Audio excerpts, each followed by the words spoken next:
I traced my finger over the red circle date as I gazed at the calendar on my kitchen wall. The big 30 is in 2 months. The milestone of turning 30 appeared to require more than simply another birthday cake and a few beers with pals. I'm Harper Wilson, and I haven't actually communicated with my family in more than a decade. At least not in any significant way. In my opinion, the compulsory happy birthday call or the rare holiday text message don't qualify as genuine communication. From my homeland of Charleston, South Carolina, I currently reside in Seattle, which is about as far away as I could go without traveling outside of the continental United States. There was a reason for the gap. I wanted physical space to mirror the mental distance that had grown between my parents and me when I moved out at the age of 18. As a child, I was always the one in charge. I kept out of trouble, participated in all extracurricular activities that might enhance my college application, and worked hard in my studies. Amber, my sister, who was 2 years younger than me, was unique. She was the one who could convince our parents to give her everything she wanted since she was attractive and entertaining. I had a strategy. I was aware that my parents had been putting money aside for Amber's and my schooling. I was also aware that even with the full scholarship I was anxious to obtain, education was costly. I put forth a lot of effort in high school, and it paid off. I was overjoyed to get the letter from Westlake University awarding me a full academic scholarship. One of the best days of my life was the day I received that letter. I sprinted home, waving the package as I rushed through the front door. I understand, Mom. Dad. Westlake is fully funded. In the kitchen were my parents. Dad sat at the table with a drink, helping Amber with what appeared to be arithmetic homework as Mom prepared dinner. Mom responded, "That's great, honey," without raising her gaze from the stove. I got a thumbs up from Dad. "Good job, Harper." Amber simply rolled her eyes and returned to her assignments. Though I was accustomed to it, it wasn't really the response I had hoped for. I brought up the topic of the educational fund that evening. So I was thinking, I began, moving the peas on my plate, that since I received the full scholarship, I might be able to rent an apartment close to university with some of the money from my educational fund. The cost of the dormitories is high, and I would like not to work long hours while enrolled in all of the courses. My gut nodded in the ensuing stillness. After exchanging glances, my dad cleared his throat. "Harper, there's not really money in your educational fund anymore," he said. I blinked. "What do you mean?" "You've been saving since I was born." "We've been using that money for years," my mom jumped in. "Raising you, feeding you, buying your clothes. That's what the money was for." Amber snickered beside me. "They bought me a car with some of it last month. For my 16th birthday. Remember that blue Honda I showed you? That's when it hit me. The money was gone. And not because it had been spent on my upbringing as my parents claimed. They had spent it on themselves and Amber. If I hadn't gotten that scholarship, I wouldn't be going to college at all. I went up to my room that night and cried for hours. Then I made a decision. I would work at the local cafe as much as possible over the summer, save every penny, and then leave without looking back. The next few months were a blur of double shifts, skipped social events, and silent dinners with my family. Amber tried to goad me several times, making comments about how much our parents loved her and how they were already planning to pay for her to go to some fancy private college in a few years. I didn't take the bait. I just kept my head down and worked. The only person I said a proper goodbye to was my grandmother, my dad's mom. Grandma Ruth had always seen through the family dynamics, though she rarely intervened. The day before I left for college, I visited her at her small house on the outskirts of town. "They've never been fair to you, Harper," she said, patting my hand as we sat on her porch swing. "But you're going to make something of yourself, and that'll be the best revenge." Then she went inside and came back with an envelope. Inside was a check for $5,000. "I've been saving it for you. Consider it an investment in your future." The next day, I packed everything I could fit into 2 suitcases, left a brief note on the kitchen counter, and boarded a train heading west, without saying goodbye to my parents or Amber. It was August 17th, and I was 18 years old, setting off to start a new life with a broken heart and a determination to prove everyone wrong. College was tough, but nothing compared to what I'd already been through. I found a tiny apartment about 6 blocks from campus, a shoebox with peeling paint and temperamental plumbing. But it was mine. Grandma Ruth's money covered the security deposit and first 2 months' rent, giving me enough time to find a decent job. I landed a position at a campus coffee shop, working early mornings before classes and weekend shifts. Between work and studying, I barely had time to think about my family, which was exactly how I wanted it. Sometimes, Grandma Ruth would call with updates from home. "Your sister's graduating next month," she told me during my sophomore year. "Your parents are throwing her this huge party. Hired a band and everything." "Good for her," I said, trying to keep the bitterness from my voice. "They're paying for her to go to Belmore College," Grandma continued. "It's not cheap." I laughed without humor. "Of course they are. How are your classes, Harper?" I was excelling. My finance professors praised my work, and the dean had personally congratulated me on making the honor roll 3 semesters in a row. But I never told my parents any of this. As far as they knew, I was just getting by. After graduation, I sent out dozens of resumes. I got 3 job offers, but the one that caught my attention was from Pacific Northwest Financial in Seattle, about as far from Charleston as I could get. The starting salary wasn't amazing, but the company showed promise, and the position had growth potential. I packed up my life once again and headed west, this time with a degree and growing confidence. Pacific Northwest was small when I started, but they had smart leadership and ambitious plans. I worked my ass off, stayed late, came in early, and volunteered for the projects no one else wanted. Within 2 years, I had my first promotion. The only time I went back to Charleston was for Grandma Ruth's 75th birthday. I couldn't miss it, even though I knew my parents and Amber would be there. I flew in for the weekend, got a hotel room, and showed up at the party in a simple but elegant dress I bought on sale. Amber spotted me first. She'd gained weight since high school, but was still conventionally pretty, with her blonde hair and blue eyes, so similar to mine, yet we couldn't be more different. "Well, look who decided to grace us with her presence," she said, loud enough for nearby guests to hear. "The prodigal daughter returns." I gave her a tight smile. "Hello, Amber. You look well." "I just graduated summa cum laude from Belmore," she announced, twirling the champagne in her glass. "Got a job lined up at Wilson and Barnes. It's a pretty big deal." I nodded politely. "Congratulations." My parents approached next. Mom looked older, with more gray in her brown hair than I remembered. Dad had put on weight, his once athletic frame now soft around the middle. "Harper," Mom said stiffly, not moving to hug me. "You made it." "Wouldn't miss Grandma's birthday," I replied. Dad cleared his throat. "So, what are you up to these days?"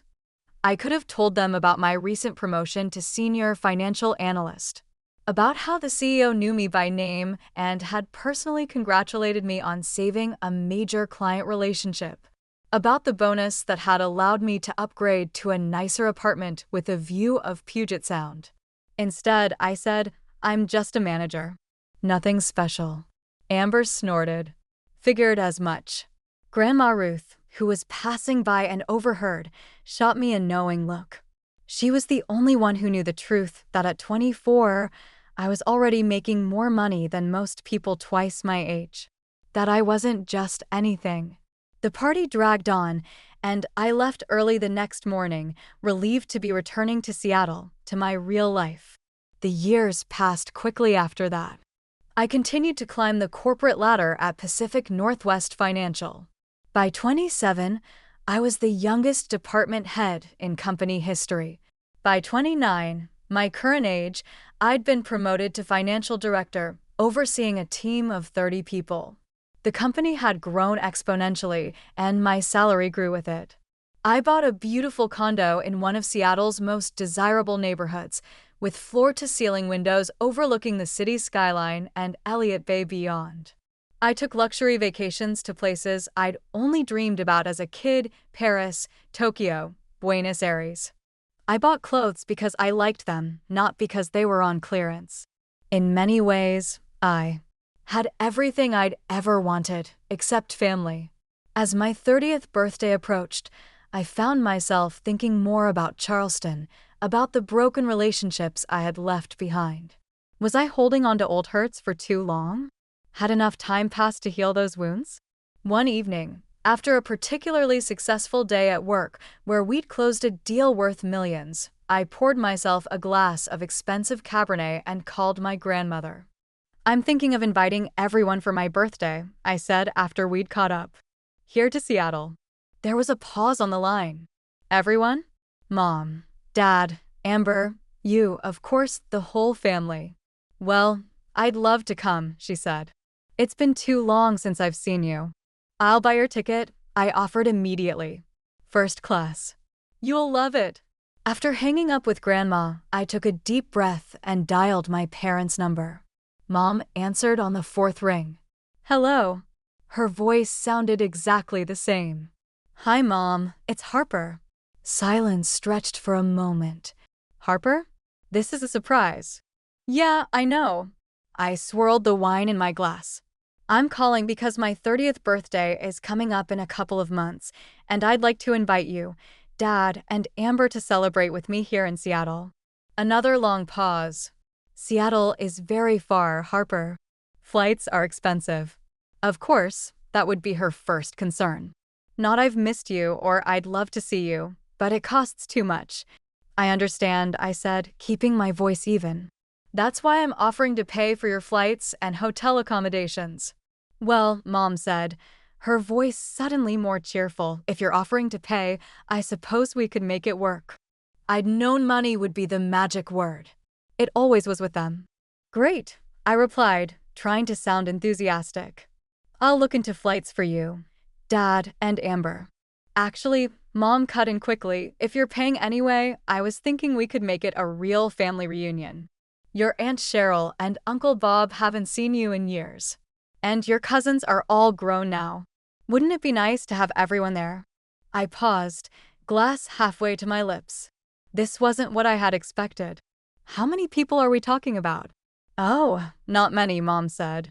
"Just your dad and me, Amber, Aunt Cheryl and Uncle Bob, their kids, Taylor and Jason, and Aunt Diane and Uncle Mike with their daughter, Sophie. That's only 10 people. 10 plane tickets. 10 hotel rooms. The cost would be significant. But I could afford it." "Fine," I agreed. "I can arrange that."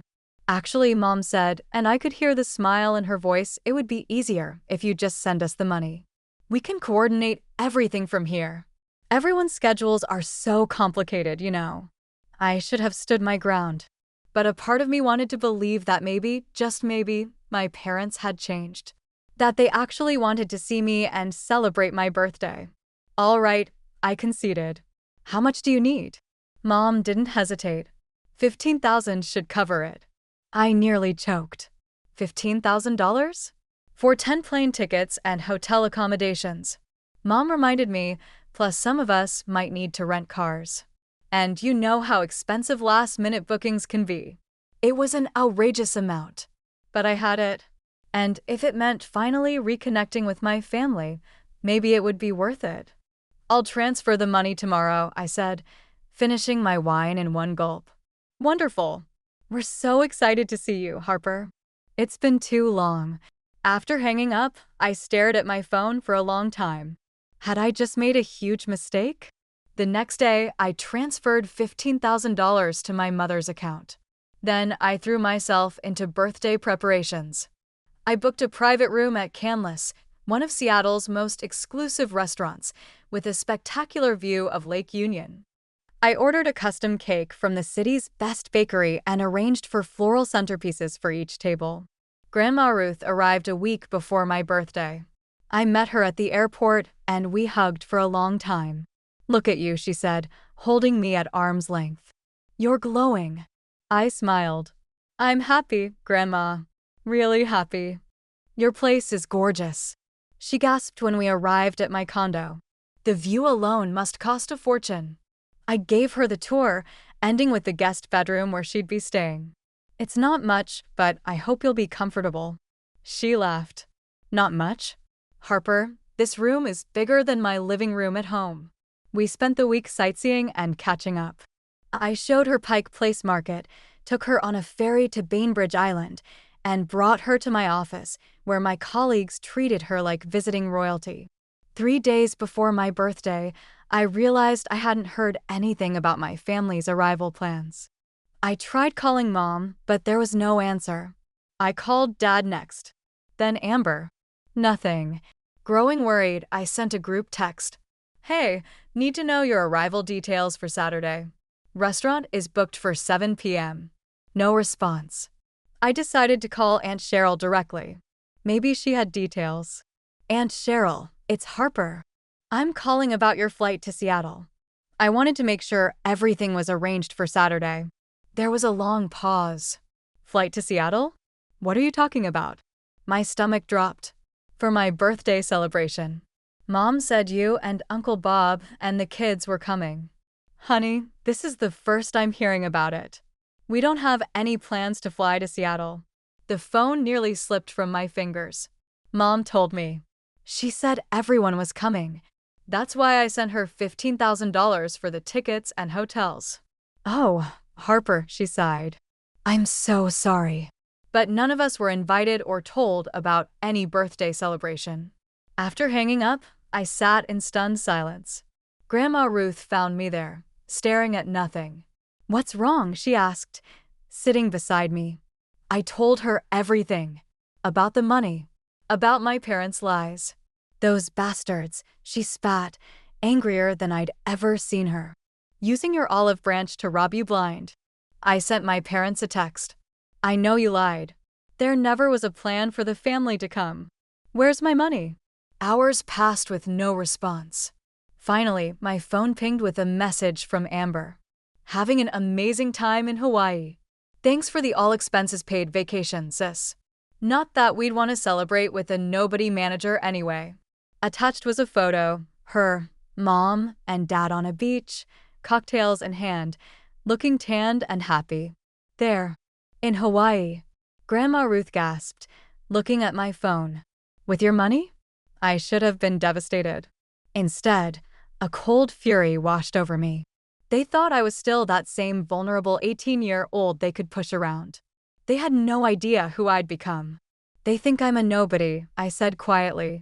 A manager, barely making ends meet. I opened my banking app, navigated to my savings account, and took a screenshot of the balance.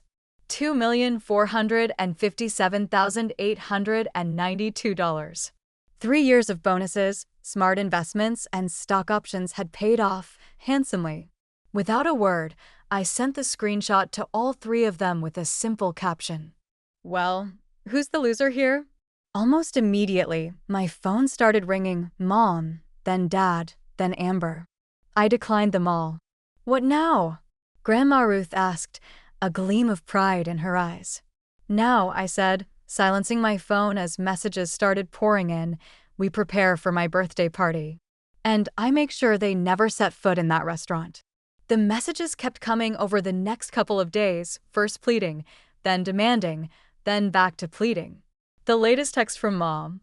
We're cutting our Hawaii trip short. We'll be at your restaurant on Saturday.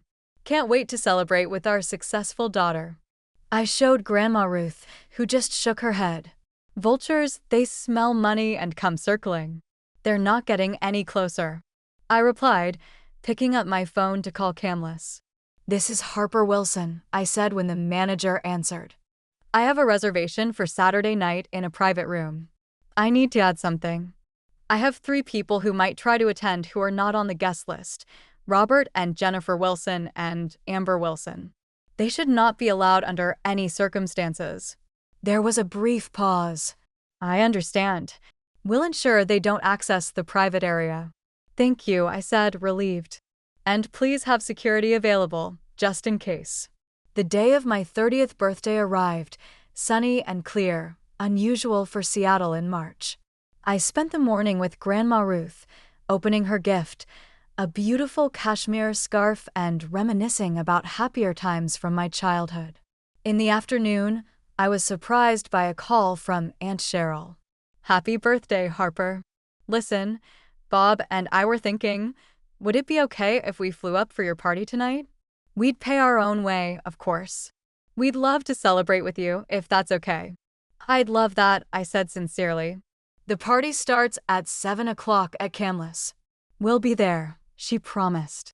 That evening, Grandma Ruth and I got ready together. I wore a sleek black dress that had cost more than a month's rent at my first apartment, with the emerald earrings I bought myself after my last promotion. Grandma wore a lovely blue pantsuit and a pearl necklace. "You look beautiful," she told me as our Uber pulled up to the restaurant. "30 looks good on you." Camless was lit up against the darkening sky, its large windows showcasing the glittering lake beyond. The maitre d' greeted us by name and escorted us to the private room I'd reserved, where several of my friends were already waiting. The room was stunning, with panoramic views, elegant table settings, and the floral arrangements I'd ordered. A small band played soft jazz in the corner, and waiters circulated with champagne and appetizers. My closest Seattle friends were there.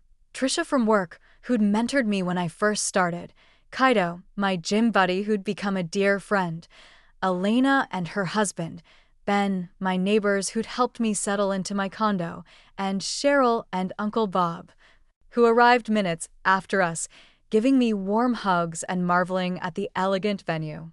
The evening was in full swing, wine flowing and conversation buzzing, when the restaurant manager approached me discreetly. "Ms. Wilson, the individuals you mentioned are at the front desk, insisting they're expected at your party." I nodded. "I'll handle it. Would you like security to accompany you?" "No need," I said, "but have them nearby."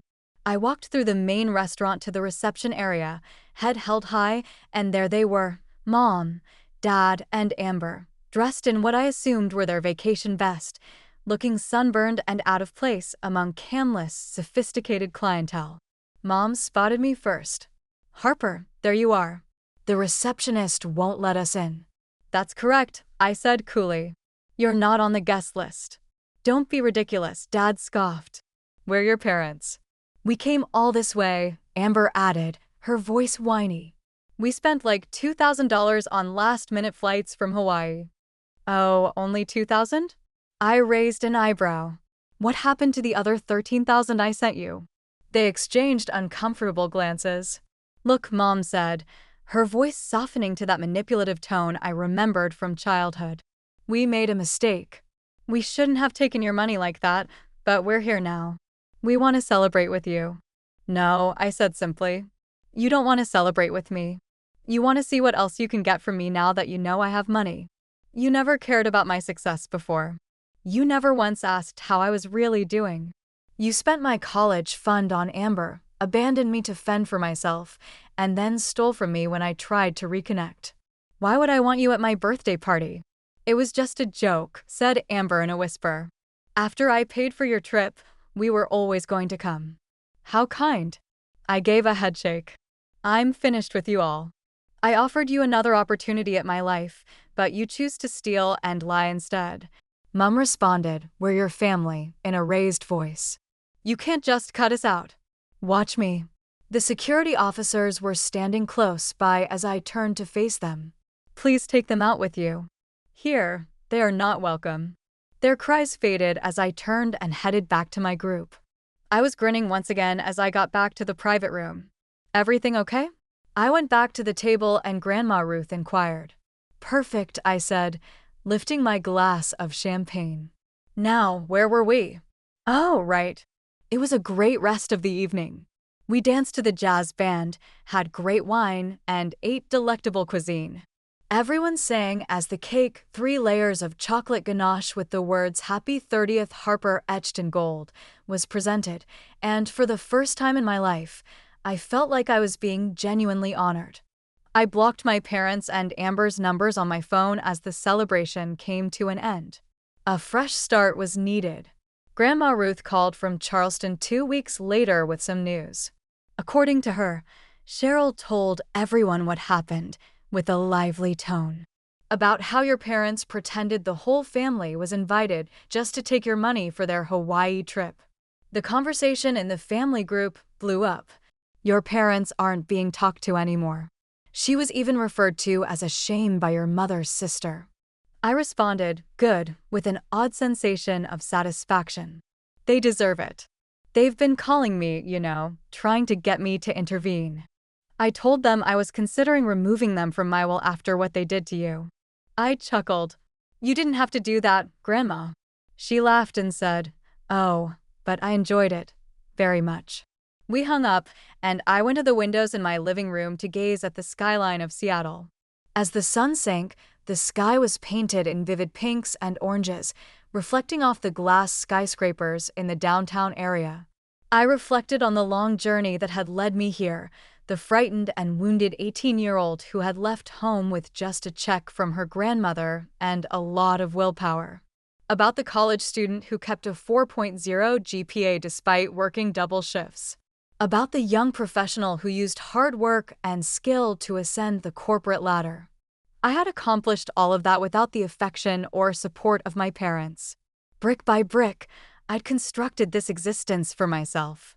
At 30, I was at last free of the hurt they had inflicted, the need for their approval, and the ability to live my life as I saw fit, surrounded by people who truly cared about me.